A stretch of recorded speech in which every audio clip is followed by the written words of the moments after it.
Di Pakistan, memang orang yang bisa memperbaiki komponen biasanya juga sangat pandai bicara. Yang rusak bisa dibilang masih bagus, yang patah bisa diceritakan seperti baru.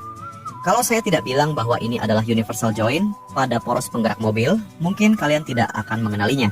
Mulyono dan salah satu temannya nekat menunggangi motor andalannya dan memacunya sekuat tenaga demi membawanya ke bengkel. Dan seperti biasa, paman berkacamata yang sudah akrab kita lihat hari ini kembali menjadi dokter utama. Seperti yang bisa kamu lihat, kerusakan pada poros penggerak kali ini tergolong cukup parah. Entah pemilik mobilnya menahan gas habis-habisan atau bagaimana, poros penggerak yang masih bagus malah dipaksa sampai patah. Dan parahnya lagi, patahnya terjadi di bagian sambungan universal. Tapi bagi paman berkacamata yang memiliki keterampilan dan keahlian tingkat 8, semua itu bukan masalah. Pekerjaan seperti ini bahkan terasa lebih mudah daripada merakit roket dengan tangan kosong. Langkah pertama, paman berkacamata mengukur poros penggerak dengan sangat teliti. Setelah itu, bagian yang rusak dilepas dengan gerakan yang sudah sangat terampil. Dari video terlihat jelas, yang rusak adalah kopling pada sambungan universal. Jangan remehkan bagian ini, karena perbaikannya terkenal rumit. Biasanya terdiri dari garpu sambungan universal, poros silang, bantalan jarum, sil oli, selongsong, tutup bantalan, dan banyak komponen kecil lainnya. Masing-masing punya fungsi penting. Namun, paman berkacamata yang cekatan sama sekali tidak gentar. Dengan tenang, ia membongkar garpu sambungan universal, lalu mengelas kembali bagian yang rusak. Sampai di sini mungkin kamu berpikir, apa jangan-jangan kali ini dia benar-benar kesulitan? Tapi tenang saja, masalah sekecil ini bagi paman berkacamata benar-benar sepele. Setelah poros penggerak dipasang dan dikunci di mesin bubut, paman berkacamata mengambil pahat bubut dan mulai memotong bagian yang rusak dengan sangat stabil.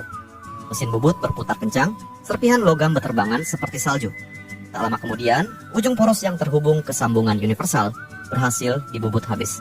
Lalu, paman berkacamata mengambil sebatang baja pejal dan memasangnya dengan hati-hati di mesin bubut. Kita tahu, sambungan universal pada poros penggerak mobil punya peran yang sangat penting. Fungsinya untuk menghubungkan dua poros yang memiliki sudut tertentu atau posisi relatif yang berubah-ubah. Ia mampu menyalurkan putaran dengan efisien, mengompensasi perbedaan sudut dan sedikit perpindahan antar poros, sehingga tenaga bisa tersalur secara stabil dan terus-menerus. Karena itulah, komponen ini sangat penting dan banyak digunakan pada mobil, mesin, kapal, dan berbagai bidang lainnya. Untuk mewujudkan transmisi tenaga yang fleksibel, paman berkacamata memilih membuat komponen baru, bukan sekadar memperbaiki bagian yang rusak. Ini bukan karena kurang pengalaman, justru sebaliknya, ini adalah bentuk tanggung jawab besar kepada pemilik kendaraan. Bagaimanapun, jika bagian yang rusak hanya dilas ulang, kekuatannya pasti akan berkurang jauh. Setelah semua lubang dibor, paman berkacamata menggunakan alat bor dalam untuk mengerjakan bagian dalam komponen dengan sangat teliti. Kemudian, ia mengambil jangka sorong untuk mengukur hasilnya. Ukurannya pas, tidak terlalu besar dan tidak terlalu kecil. Setelah itu, komponen dibalik, dipasang kembali di mesin bubut, dan dibubut sekali lagi. Serpihan logam kembali berjatuhan, permukaan yang awalnya bulat perlahan menjadi rata dan halus. Sisi lainnya juga diproses dengan cara yang sama. Setiap detail dikerjakan tanpa ada yang terlewat. Berikutnya, paman berkacamata menggunakan mata bor besar untuk melubangi bagian tengah. Namun setelah semua proses itu, ia mulai merasa sedikit ragu di dalam hati. Dengan harga jasa yang ia patok hanya Rp2.000, yang di sana sudah tergolong sangat murah, pekerjaan ini sebenarnya tidak sebanding dengan tenaga dan waktu yang ia keluarkan. Tapi karena tidak tega, paman berkacamata tetap memilih membuat komponen baru dari baja pejal. Semua kerja keras dan biaya tambahan itu pun terpaksa ia tanggung sendiri. Benar-benar seperti orang bisu makan pare, pahit tapi tak bisa mengeluh. Setelah semua lubang selesai, paman berkacamata mengambil spidol tinta pemilu dan mulai menggambar di permukaan komponen.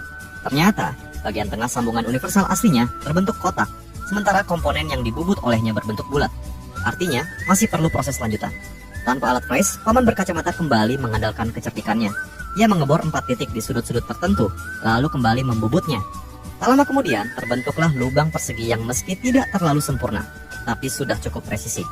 Tinggal sedikit dirapikan dengan gerinda, maka komponen pun selesai dibuat. Setelah komponen baru siap, paman berkacamata mengambil mesin las dan dengan sangat hati-hati menyambungkannya ke poros lama. Dalam kilatan cahaya dan percikan api, dua bagian yang tadinya terpisah kini menyatu erat, seolah tidak pernah terpisahkan sebelumnya. Melihat sambungan universal yang tadinya hancur berantakan, kini sedikit demi sedikit kembali utuh di tangan paman berkacamata.